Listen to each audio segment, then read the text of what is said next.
বন্ধুরা আরও একটি নতুন ভিডিওতে সবাইকে স্বাগত জানাই। আজকে আমরা এই ভিডিওতে জিকে পুষ্টি ও স্বাস্থ্যের বেশ কিছু গুরুত্বপূর্ণ বাছাই করা প্রশ্ন ও উত্তর নিয়ে আলোচনা করব, যেগুলি তোমাদের আসন্ন অঙ্গনওয়াড়ি কর্মী ও সহায়িকা নিয়োগের পরীক্ষার জন্য গুরুত্বপূর্ণ হতে চলেছে।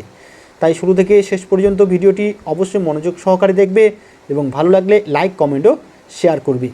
তো বন্ধুরা বেশি কথা না বাড়িয়ে আমরা সরাসরি ক্লাসটি শুরু করব। আজকের প্রথম প্রশ্নটি দেখো, রাজা রামমোহন রায় কর্তৃক প্রকাশিত সংবাদপত্র কোনটি? রাজা রামমোহন রায় কর্তৃক প্রকাশিত সংবাদপত্র কোনটি? অপশনে রয়েছে বেঙ্গল গেজেট, অমৃতবাজার পত্রিকা, মিরাত উল আকবর, সঞ্জীবনী। তাহলে এখানে কোন অপশনটি সঠিক হবে? রাজা রামমোহন রায় কর্তৃক প্রকাশিত সংবাদপত্র কোনটি? এই প্রশ্নের সঠিক উত্তরটি হবে অপশন সি, মিরাত উল আকবর। রাজা রামমোহন রায় কর্তৃক প্রকাশিত সংবাদপত্র হলো মিরাত উল আকবর। অপশন সি হবে এখানে সঠিক উত্তর। এবারের প্রশ্নটি দেখো, বেসিনের সন্ধি কবে স্বাক্ষরিত হয়? বেসিনের সন্ধি কবে স্বাক্ষরিত হয়? 1882 খ্রিস্টাব্দে, 1802 খ্রিস্টাব্দে, 1809 খ্রিস্টাব্দে, 1792 খ্রিস্টাব্দে। তাহলে কোন অপশনটি এখানে সঠিক হবে? বেসিনের সন্ধি কবে স্বাক্ষরিত হয়? এই প্রশ্নের সঠিক উত্তরটি হবে অপশন বি, 1802 খ্রিস্টাব্দে। বেসিনের সন্ধি স্বাক্ষরিত হয়েছিল 1802 খ্রিস্টাব্দে। পরের প্রশ্নটি দেখো, এবারের প্রশ্নটি হলো, যেসব প্রাণী রাত্রিবেলা সক্রিয় থাকে তারা হলো পরজীবী, দিবাচর, নিশাচর, নিশা দিবাচর। তাহলে কোন অপশনটি সঠিক হবে? যেসব প্রাণী রাত্রিবেলা সক্রিয় থাকে তারা হলো, এখানে চারটি অপশনের মধ্যে কোন অপশনটি সঠিক হবে? এই প্রশ্নের সঠিক উত্তরটি হবে অপশন সি, নিশাচর। যেসব প্রাণী রাত্রিবেলা সক্রিয় থাকে তারা হলো নিশাচর প্রাণী। তাহলে অপশন সি হবে এখানে সঠিক উত্তর। খুবই গুরুত্বপূর্ণ প্রশ্ন দেখো পুষ্টি ও স্বাস্থ্য থেকে, নিম্নলিখিত কোন রোগটি ভাইরাস দ্বারা ঘটে? নিম্নলিখিত কোন রোগটি ভাইরাস দ্বারা ঘটে? অপশনগুলি রয়েছে গুটি বসন্ত, যক্ষা, ম্যালেরিয়া, কলেরা। তাহলে কোন রোগটি ভাইরাস দ্বারা ঘটে? এই প্রশ্নের সঠিক উত্তরটি হবে অপশন এ, গুটি বসন্ত। গুটি বসন্ত রোগ ভাইরাস বাহিত রোগ। এবং এর পাশাপাশি বন্ধুরা ভাইরাস ঘটিত কিছু রোগের নাম অবশ্যই তোমরা মনে রাখবে। এখানে তোমাদের কিন্তু অপশনে অনেক রকম দিতে পারে। এখানে গুটি বসন্ত রয়েছে, গুটি বসন্ত না থেকে এখানে দেখো অন্য রোগের নাম কিন্তু থাকতে পারে। তো আমাদের অবশ্যই ভাইরাস ঘটিত রোগগুলির নাম কিন্তু মনে রাখতে হবে। এই ভাইরাস ঘটিত রোগগুলি হলো ইনফ্লুয়েঞ্জা, কোভিড-19, হাম, পোলিও, মাম্পস, জলাতঙ্ক, এইডস ইত্যাদি। তাহলে এগুলি কিন্তু অবশ্যই তোমরা মনে রাখবে। এবারের প্রশ্নটি দেখো, ভারতের রক্ষাকর্তা কাকে বলা হয়? ভারতের রক্ষাকর্তা কাকে বলা হয়?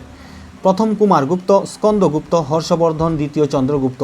তাহলে ভারতের রক্ষাকর্তা কাকে বলা হয়? এই প্রশ্নের সঠিক উত্তরটি হবে অপশন বি, স্কন্দগুপ্ত। ভারতের রক্ষাকর্তা বলা হয় স্কন্দগুপ্তকে, কারণ স্কন্দগুপ্ত হুন আক্রমণ থেকে ভারতকে রক্ষা করেন, তাই তাকে ভারতের রক্ষাকর্তা বলা হয়। পরের প্রশ্নটি দেখো কি রয়েছে, খুবই গুরুত্বপূর্ণ প্রশ্ন দেখো, গো ব্রাহ্মণ প্রতিপালক কার উপাধি ছিল? গো ব্রাহ্মণ প্রতিপালক কার উপাধি ছিল? নানা ফড়নবিস, রণজিৎ সিং, শিবাজি, প্রথম বাজিরাও। তাহলে কোন অপশনটি সঠিক হবে? গো ব্রাহ্মণ প্রতিপালক কার উপাধি ছিল? এই প্রশ্নের সঠিক উত্তরটি হবে অপশন সি, শিবাজি। গো ব্রাহ্মণ প্রতিপালক শিবাজির উপাধি ছিল। এবং এর পাশাপাশি কিন্তু আরও একটি উপাধি ছিল, সেটি কিন্তু খুবই গুরুত্বপূর্ণ। দেখো শিবাজির আরেকটি উপাধি ছিল ছত্রপতি। তাহলে গো ব্রাহ্মণ প্রতিপালক এবং ছত্রপতি এই দুটি উপাধি ছিল শিবাজির। এর পরের প্রশ্নটি দেখো, ভোপাল গ্যাস দুর্ঘটনা কবে হয়েছিল? এই প্রশ্নটি কিন্তু বিভিন্ন কম্পিটিটিভ এক্সামে আসে। ভোপাল গ্যাস দুর্ঘটনা কবে হয়েছিল? 1982, 1974, 1991, 1984। তাহলে কোন অপশনটি এখানে সঠিক হবে? এই প্রশ্নের সঠিক উত্তরটি হবে অপশন ডি, 1984 খ্রিস্টাব্দে। ভোপাল গ্যাস দুর্ঘটনা হয়েছিল 1984 খ্রিস্টাব্দে। এবং এখানে আরেকটি গুরুত্বপূর্ণ তথ্য মনে রাখবে, ভোপাল গ্যাস দুর্ঘটনায় যে গ্যাসটি দায়ী ছিল সেটি হলো মিথাইল আইসোসায়ানেট। Methyl isocyanate. এখান থেকেও কিন্তু প্রশ্ন আসে যে ভোপাল গ্যাস দুর্ঘটনায় যুক্ত গ্যাসটির নাম কি? তাহলে উত্তরটি হবে মিথাইল আইসোসায়ানেট। পরের প্রশ্নটি দেখো কি রয়েছে, প্যারিস অলিম্পিক 2024-এ কোন দেশ প্রথম স্থান অধিকার করেছে? প্যারিস অলিম্পিক 2024-এ কোন দেশ প্রথম স্থান অধিকার করেছে? চীন, জাপান, আমেরিকা যুক্তরাষ্ট্র, অস্ট্রেলিয়া। তাহলে কোন অপশনটি এখানে সঠিক হবে? এখানে বন্ধুরা অপশন সি, আমেরিকা যুক্তরাষ্ট্র হবে সঠিক উত্তর। প্যারিস অলিম্পিক 2024-এ আমেরিকা যুক্তরাষ্ট্র প্রথম স্থান অধিকার করেছে। এবং এর পাশাপাশি বন্ধুরা দ্বিতীয়, তৃতীয় এবং চতুর্থ স্থানাধিকারী দেশের নামও কিন্তু তোমরা অবশ্যই মনে রাখবে। চীন দ্বিতীয় স্থানে, জাপান তৃতীয় স্থানে এবং অস্ট্রেলিয়া চতুর্থ স্থান কিন্তু অধিকার করেছিল প্যারিস অলিম্পিক 2024-এ। তাহলে আমেরিকা যুক্তরাষ্ট্র প্যারিস অলিম্পিক 2024-এ প্রথম স্থান অধিকার করে, চীন দ্বিতীয়, জাপান তৃতীয় এবং অস্ট্রেলিয়া চতুর্থ স্থান অধিকার করেছে। খুবই গুরুত্বপূর্ণ, অবশ্যই কিন্তু মনে রাখবে। এরপরের প্রশ্নটি দেখো। এবারের প্রশ্নটি হলো গুপ্ত বংশের প্রতিষ্ঠাতা কে ছিলেন? গুপ্ত বংশের প্রতিষ্ঠাতা কে ছিলেন? শ্রীগুপ্ত, সমুদ্রগুপ্ত, বিষ্ণুগুপ্ত, দ্বিতীয় চন্দ্রগুপ্ত। কোন অপশনটি এখানে সঠিক হবে? গুপ্ত বংশের প্রতিষ্ঠাতা কে ছিলেন? এখানে অপশন এ শ্রীগুপ্ত হবে সঠিক উত্তর। গুপ্ত বংশের প্রতিষ্ঠাতা ছিলেন শ্রীগুপ্ত। এখানে আরও একটি গুরুত্বপূর্ণ তথ্য মনে রাখবে, গুপ্ত বংশের শ্রেষ্ঠ সম্রাট ছিলেন সমুদ্রগুপ্ত। এখান থেকেও কিন্তু প্রশ্ন আসে যে গুপ্ত বংশের শ্রেষ্ঠ সম্রাট কে ছিলেন, তাহলে উত্তরটি হবে সমুদ্রগুপ্ত। এর পরের প্রশ্নটি দেখো, ভারতীয় সংবিধানের জনক কাকে বলা হয়? ভারতীয় সংবিধানের জনক কাকে বলা হয়? জওহরলাল নেহেরু, ডক্টর রাজেন্দ্র প্রসাদ, সচ্চিদানন্দ সিনহা, ডক্টর বি.আর. আম্বেদকর। তাহলে ভারতীয় সংবিধানের জনক কাকে বলা হয়? বন্ধুরা এই প্রশ্নের সঠিক উত্তরটি হবে অপশন ডি, বি.আর. আম্বেদকর। ভারতীয় সংবিধানের জনক বলা হয় ডক্টর বি.আর. আম্বেদকরকে। খুবই গুরুত্বপূর্ণ প্রশ্ন। এবারের প্রশ্নটি দেখো কি রয়েছে। এবারের প্রশ্নটি হলো কলেরা কি ঘটিত রোগ? কলেরা কি ঘটিত রোগ? ভাইরাস, কৃমি, ব্যাকটেরিয়া, প্রোটোজোয়া। তাহলে কোন অপশনটি এখানে সঠিক হবে? কলেরা কি ঘটিত রোগ?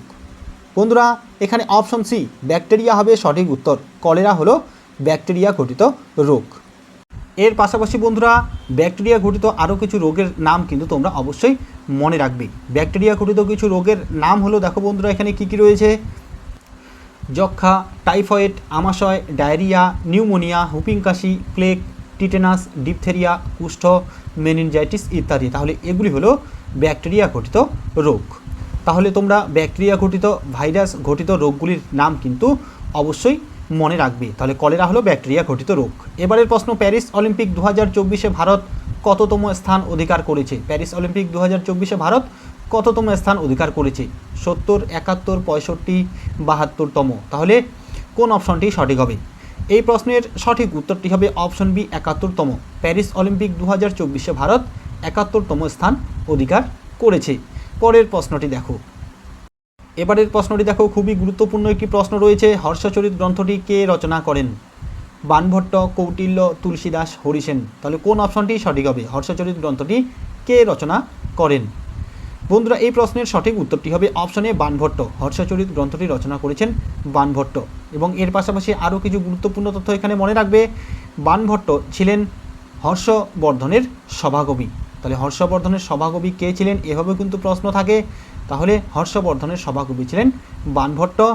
এবং হর্ষবর্ধনের রাজত্বকাল সম্পর্কে এই হর্ষচরিত গ্রন্থ থেকে জানা যায়। এবারের প্রশ্নটি দেখো, রানীগঞ্জ কয়লাখনি কোন জেলায় অবস্থিত? বাঁকুড়া, পুরুলিয়া, বীরভূম, পশ্চিম বর্ধমান। তাহলে কোন অপশনটি এখানে সঠিক হবে? রানীগঞ্জ কয়লাখনি কোন জেলায় অবস্থিত? এখানে অপশন ডি পশ্চিম বর্ধমান হবে সঠিক উত্তর। রানীগঞ্জ কয়লাখনি পশ্চিম বর্ধমান জেলায় অবস্থিত। পরের প্রশ্নটি দেখো, লঘু মস্তিষ্কের মুখ্য কাজটি হলো ভারসাম্য, শ্রবণ, দর্শন, স্মৃতি। তাহলে কোন অপশনটি এখানে সঠিক হবে? লঘু মস্তিষ্কের মুখ্য কাজটি কি? এখানে অপশন এ ভারসাম্য হবে সঠিক উত্তর। লঘু মস্তিষ্কের মুখ্য কাজটি হলো ভারসাম্য রক্ষা করা। এরপরের প্রশ্নটি দেখো, রোগ সঞ্চারণের জন্য দায়ী পতঙ্গকে কি বলা হয়? রোগ সঞ্চারণের জন্য দায়ী পতঙ্গকে কি বলা হয়? অপশনগুলি রয়েছে দেখো, ট্রান্সমিটার, ড্রোন, ভেক্টর, কন্ডাক্টর। তাহলে কোন অপশনটি সঠিক হবে? রোগ সঞ্চারণের জন্য দায়ী পতঙ্গকে কি বলা হয়? এই প্রশ্নের সঠিক উত্তরটি হবে অপশন সি, ভেক্টর। রোগ সঞ্চারণের জন্য দায়ী পতঙ্গকে বলা হয় ভেক্টর। অপশন সি হবে এখানে সঠিক উত্তর। এবারের প্রশ্নটি দেখো, ভারতের বর্তমান শিক্ষামন্ত্রী কে? ভারতের বর্তমান শিক্ষামন্ত্রী কে? নীতিন গডকরি, ধর্মেন্দ্র প্রধান, পীযূষ গোয়েল, সর্বানন্দ সোনোয়াল। তাহলে কোন অপশনটি এখানে সঠিক হবে? ভারতের বর্তমান শিক্ষামন্ত্রী কে? এখানে অপশন বি ধর্মেন্দ্র প্রধান হবে সঠিক উত্তর। ভারতের বর্তমান শিক্ষামন্ত্রীর নাম হলো ধর্মেন্দ্র প্রধান। অপশন বি হবে এখানে সঠিক উত্তর। পরের প্রশ্নটি দেখো, স্বাধীনতার সময় পশ্চিমবঙ্গে কোন জেলাটি ছিল না? স্বাধীনতার সময় পশ্চিমবঙ্গে কোন জেলাটি ছিল না? দার্জিলিং, হাওড়া, মুর্শিদাবাদ, কোচবিহার। তাহলে কোন অপশনটি এখানে সঠিক হবে? স্বাধীনতার সময় পশ্চিমবঙ্গে কোন জেলাটি ছিল না? এই প্রশ্নের সঠিক উত্তরটি হবে অপশন ডি, কোচবিহার। স্বাধীনতার সময় পশ্চিমবঙ্গে যে জেলাটি ছিল না সেটি হলো কোচবিহার। স্বাধীনতার পরবর্তীতে কোচবিহার পশ্চিমবঙ্গ রাজ্যের অন্তর্ভুক্ত হয়েছিল। পরের প্রশ্নটি দেখো। এবারের প্রশ্ন, ভারতের প্রথম রেলপথ কবে চালু হয়? 1805 সালে, 1854 সালে, 1853 সালে, 1855 সালে। তাহলে কোন অপশনটি সঠিক হবে? ভারতের প্রথম রেলপথ চালু হয় কবে? এই প্রশ্নের সঠিক উত্তরটি হবে অপশন সি, 1853 সালে। ভারতের প্রথম রেলপথ চালু হয়েছিল 1853 সালে। এবং এর পাশাপাশি এখানে গুরুত্বপূর্ণ কিছু তথ্য অবশ্যই তোমরা মনে রাখবে। ভারতের প্রথম রেলপথ চালু হয়েছিল মুম্বাই থেকে থানে পর্যন্ত। তাহলে ভারতের প্রথম রেলপথ কোথায় চালু হয়েছিল? উত্তরটি হবে মুম্বাই থেকে থানে পর্যন্ত। এবং লর্ড ডালহৌসির আমলে কিন্তু ভারতে প্রথম রেলপথ যোগাযোগ ব্যবস্থা প্রবর্তিত হয়েছিল। তাই লর্ড ডালহৌসিকে ভারতীয় রেলপথের জনক বলা হয়। অবশ্যই কিন্তু এই গুরুত্বপূর্ণ তথ্যগুলি তোমরা মনে রাখবে, যে কোনো জায়গার থেকে কিন্তু প্রশ্ন আসতে পারে। পরের প্রশ্নটি দেখো কি রয়েছে। এবারের প্রশ্ন, তাম্রলিপ্ত জাতীয় সরকারের সর্বাধিনায়ক কে ছিলেন? তাম্রলিপ্ত জাতীয় সরকারের সর্বাধিনায়ক কে ছিলেন? মাতঙ্গিনী হাজরা, দিগম্বর বিশ্বাস, সতীশচন্দ্র সামন্ত, সূর্য সেন। তাহলে কোন অপশনটি এখানে সঠিক হবে? এই প্রশ্নের সঠিক উত্তরটি হবে অপশন সি, সতীশচন্দ্র সামন্ত। তাম্রলিপ্ত জাতীয় সরকারের সর্বাধিনায়ক ছিলেন সতীশচন্দ্র সামন্ত। অপশন সি হবে সঠিক উত্তর। ভারতে নৌ বিদ্রোহ কবে সংঘটিত হয়? 1930, 1942, 1919, 1946 খ্রিস্টাব্দে। তাহলে কোন অপশনটি সঠিক হবে? ভারতে নৌ বিদ্রোহ কবে সংঘটিত হয়? এই প্রশ্নের সঠিক উত্তরটি হবে অপশন ডি, 1946 খ্রিস্টাব্দে। ভারতে নৌ বিদ্রোহ প্রথম সংঘটিত হয় 1946 খ্রিস্টাব্দে। এর পাশাপাশি এখানে মনে রাখবে, ভারতে নৌ বিদ্রোহ প্রথম সংঘটিত হয়েছিল তলোয়ার নামক জাহাজে। এখান থেকেও কিন্তু প্রশ্ন হয় যে কোথায় প্রথম নৌ বিদ্রোহ সংঘটিত হয়েছিল বা ছড়িয়ে পড়েছিল? তাহলে উত্তরটি হবে তলোয়ার নামক জাহাজে। এবং এখানে আরও মনে রাখবে, মুম্বাইয়ে কিন্তু এই নৌ বিদ্রোহ প্রথম শুরু হয়েছিল। মুম্বাই বা বোম্বেতে প্রথম এই নৌ বিদ্রোহ শুরু হয়েছিল। পরের প্রশ্নটি দেখো। এলাহাবাদ প্রশস্তি থেকে কোন রাজার বিজয় কাহিনী জানা যায়? এলাহাবাদ প্রশস্তি থেকে কোন রাজার বিজয় কাহিনী জানা যায়? সমুদ্রগুপ্ত, হর্ষবর্ধন, কনিষ্ক, দ্বিতীয় চন্দ্রগুপ্ত। তাহলে কোন অপশনটি এখানে সঠিক হবে? বন্ধুরা, এখানে অপশন এ সমুদ্রগুপ্ত হবে সঠিক উত্তর। এলাহাবাদ প্রশস্তি থেকে গুপ্ত সম্রাট সমুদ্রগুপ্তের বিজয় কাহিনী সম্পর্কে জানা যায়। পরের প্রশ্নটি দেখো। এবারের প্রশ্নটি হলো, ইবন বতুতা কার আমলে ভারতে আসেন? ইলতুৎমিশ, মোহাম্মদ বিন তুগলক, হর্ষবর্ধন, আকবর। তাহলে কোন অপশনটি সঠিক হবে? ইবন বতুতা কার আমলে ভারতে আসেন? এই প্রশ্নের সঠিক উত্তরটি হবে option B, Mohammad bin Tughlaq. Ibn Battuta Mohammad বিন তুগলকের আমলে ভারতে এসেছিলেন। পরের প্রশ্নটি দেখো। এবারের প্রশ্নটি কি রয়েছে দেখো। ট্রাকোমা মানব শরীরের কোন অঙ্গের রোগ? যকৃৎ, চোখ, স্নায়ুতন্ত্র, দাঁত। কোন অপশনটি এখানে সঠিক হবে? ট্রাকোমা মানব শরীরের কোন অঙ্গের রোগ? এই প্রশ্নের সঠিক উত্তরটি হবে অপশন বি, চোখ। ট্রাকোমা হলো মানব শরীরের চোখের রোগ। তাহলে অপশন বি হবে এখানে সঠিক উত্তর। তাহলে বন্ধুরা, আজকে আমরা জিকে এবং পুষ্টি ও স্বাস্থ্যের থেকে বেশ কিছু গুরুত্বপূর্ণ প্রশ্ন এবং উত্তর সম্পর্কে আলোচনা করলাম। এগুলি তোমরা যারা সেপ্টেম্বরের পরীক্ষা দিচ্ছ অঙ্গনওয়াড়ি কর্মী ও সহায়িকা পদে, তাদের জন্য কিন্তু খুবই গুরুত্বপূর্ণ হতে চলেছে। তাই অবশ্যই তোমরা এই প্রশ্নগুলি কিন্তু দেখে যাবে।